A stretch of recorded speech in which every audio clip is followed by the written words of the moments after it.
अस्सलाम वालेकुम। मुझे डॉक्टर हारून कहते हैं। मैं एक फैमिली फिजिशियन हूँ। न्यूट्रिशन फिजियोलॉजी मेरा खास एरिया ऑफ इंटरेस्ट है, यानी मुझे इसमें खास दिलचस्पी है। नाज़रीन, गंदम के आटे का जब जिक्र आता है तो गंदम की रोटी का जिक्र यकीनन आता है। इंडिया और पाकिस्तान में और पूरी दुनिया में गंदम की रोटी को बहुत पसंद किया जाता है और आमतौर पर रोटी जो है वो गंदम ही की बनाई जाती है, अगरचे जौ की रोटी और बेसन की रोटी का भी इस्तेमाल किया जाता है। मगर जो बहस चलती रहती है वो ये होती है कि सफ़ेद आटा बेहतर है या ब्राउन आटा या चक्की का आटा जिसे कहते हैं वो बेहतर है। आमतौर पे बहुत सारे डॉक्टर्स भी ये कहते हैं कि चक्की का आटा इस्तेमाल करें क्योंकि इसमें शुगर कम होती है और ख़ास तौर पर शुगर के मरीज़ों के लिए ये बहुत बेहतर है। हालांकि हकीकत जो है वो बिल्कुल इसके बरक्स है। आटा चाहे चक्की का हो या सफ़ेद आटा हो, दोनों का जो ग्लाइसेमिक इंडेक्स है वो बराबर है। नाज़रीन, 2025 में multi disciplinary digital publishing institute, जो कि बहुत सारे मुस्तनद जर्नल्स को छापता है, उसने एक मेटा एनालिसिस शाया किया था जो कि 23 से 24 स्टडीज़ पर मुश्तमिल था। इन स्टडीज़ के मुताबिक आटा चाहे सफ़ेद हो चाहे ब्राउन हो, दोनों का जो ग्लाइसेमिक इंडेक्स है वो तकरीबन 75 होता है या तकरीबन बराबर ही होता है। जबकि इसके मुकाबले में चीनी का जो ग्लाइसेमिक इंडेक्स है वो सिर्फ 65 है। आप इसे अंदाज़ा लगा सकते हैं कि गंदम चाहे वो ब्राउन हो या सफ़ेद हो, दोनों का ग्लाइसेमिक इंडेक्स बराबर होता है। इस लिहाज से सफ़ेद आटा ब्राउन आटे से रिलेटिवली बेहतर है और उसकी वजह यह है कि कुछ और लिहाज से भी सफ़ेद आटा ब्राउन आटे से बेहतर है। इसका मतलब ये नहीं है कि आप सफ़ेद आटा इस्तेमाल करना शुरू कर दें। सफ़ेद आटे के अपने कुछ और मसाइल हैं जिसमें कॉन्स्टिपेशन और इस तरह की और डिफरेंट चीज़ें इसमें शामिल हैं। नाज़रीन, ब्राउन आटे में या चक्की के आटे में एक और मसला ये होता है कि इसके अंदर फैटिक एसिड एक ख़ास केमिकल पाया जाता है। ये जो केमिकल है ये एक तो किडनी में स्टोन पैदा कर सकता है, दूसरा ये करता है कि जिस्म में मौजूद जो जिंक, मैग्नीशियम, आयरन, कैल्शियम और B12 होते हैं जो कि हम अपनी खुराक से ले रहे होते हैं, उसको जिस्म से खारिज कर देता है, उनके साथ बाइंड करके, उनके साथ मिलके, जिसकी वजह से जिस्म में इन चीज़ों की कमी हो जाती है। आपने देखा होगा कि लोगों में आमतौर पे खिंचाव रहता है, डिप्रेशन रहती है, टेंशन रहती है। वो इस वजह से होती है कि वो आटा इस्तेमाल करते हैं और ये बहुत सारे जो विटामिन और मिनरल्स होते हैं उनके जिस्म से निकल जाते हैं। इसके अलावा गंदम का आटा जो है उसके अंदर एक और केमिकल भी पाया जाता है जिसको एग्लूटिनिन कहते हैं, जो कि बेसिकली एक लेक्टिन है। यानी एक ऐसा केमिकल है जो कि अल्लाह ताला ने इसलिए पैदा किया था कि जो सुंडियाँ होती हैं या मुख्तलिफ कीड़े होते हैं जो कि गंदम की फसल पे हमलावर होते हैं, उनका ये खात्मा कर सकें।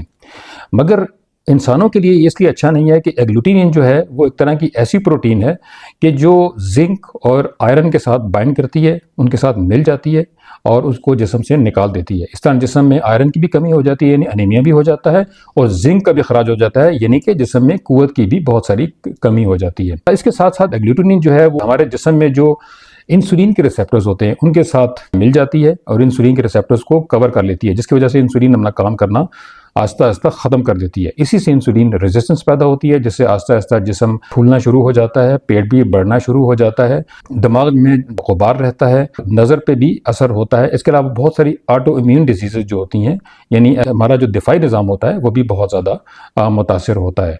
इसके अलावा बेशुमार ऐसी बीमारियाँ हैं जिसमें IBS है, आपने IBS का नाम सुना होगा, जिसमें हाजमा जो है वो ख़राब रहता है और गैसेस बहुत सारी पैदा होती हैं। इसके अलावा बहुत सारी ऑटो इम्यून डिजीज़ हैं, जैसे जोड़ों के दर्द होते हैं, जिसमें रोमेटाइड आर्थराइटिस है, आर्थराइटिस भी पैदा हो जाता है।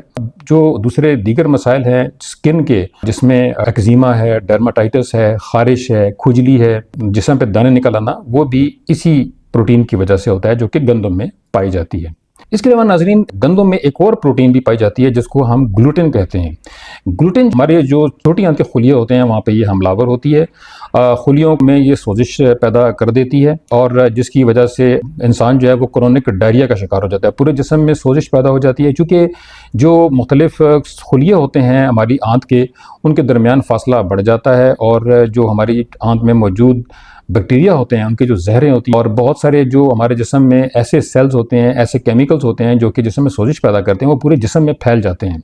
इस वजह से जिस्म में सोजिश बहुत ज़्यादा हो जाती है, पेट हमें हमेशा जो है भारी रहता है, गैसेस बहुत ज़्यादा पैदा होती हैं, सर दर्द भी रहता है, नींद पूरी तरह नहीं आती है, जोड़ों का दर्द होता है, कमज़ोरी रहती है और नज़र भी धुंधला जाती है। तो इस तरह के बेशुमार मसाइल पैदा होते हैं। इसके साथ साथ गंदम वाली कोई भी चीज़ हज़म नहीं होती और जो ही आप गंदम वाली कोई चीज़ इस्तेमाल करते हैं जिसमें ग्लूटेन होता है तो साथ ही डायरिया लग जाता है, जिस्म में से बहुत सारे मिनरल्स और विटामिन का खात्मा हो जाता है, वो जिस्म से निकल जाते हैं और जिस्म बहुत ज़्यादा कमज़ोर हो जाता है। नाज़रीन, आज की वीडियो आपके लिए बहुत दिलचस्प होने वाली है। इसमें आपको कैसा आटा बताऊंगा जो कि गंदम के आटे से बहुत बेहतर है और ये आटा है बादाम का आटा। बादाम का आटा थोड़ा एक्सपेंसिव पड़ता है, इसलिए मैंने इसका एक सस्ता वर्जन भी बनाया है जो कि बेसन का आटा है। तो सबसे पहले मैं आपको बादाम का आटा तैयार करने का तरीका बताऊंगा। इसमें आप 2 कप जो है वो बादाम का आटा लेंगे। इसके अलावा आप 3 या 4 अंडे लेंगे और इन अंडों की जो जर्दी है वो अलग से आप फेंटेंगे, सफ़ेदी को अलग से फेंटेंगे।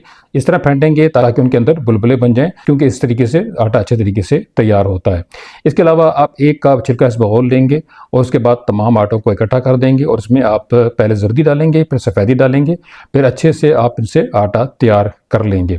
नाज़रीन, इसमें गंदम का आटा ऐड करने की कोई ज़रूरत नहीं है। जो इसमें हमने छिलका इस बगौल डाला है उसी से इसका जो बाइंडिंग है यानी चिपचिपाहट है वो बहुत बेहतर हो जाती है और इससे बहुत अच्छा सा आटा तैयार हो जाता है।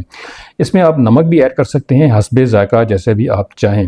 ये जो आटा मैंने बताया है 2 से 3 अफराद के लिए काफ़ी है और 1 से 2 टाइम के लिए इसको इस्तेमाल किया जा सकता है। नाज़रीन, उसके बाद एक सस्ता वर्जन है जो कि बेसन के आटे पर मुश्तमिल है। 2 से 3 कप आप बेसन का आटा लेंगे। इसमें आधा कप अलसी के बीज पिसे हुए उनको लेंगे और वो उसी वक्त पीसेंगे, बहुत पहले से नहीं पीसेंगे वरना उसका फ़ायदा नहीं होगा।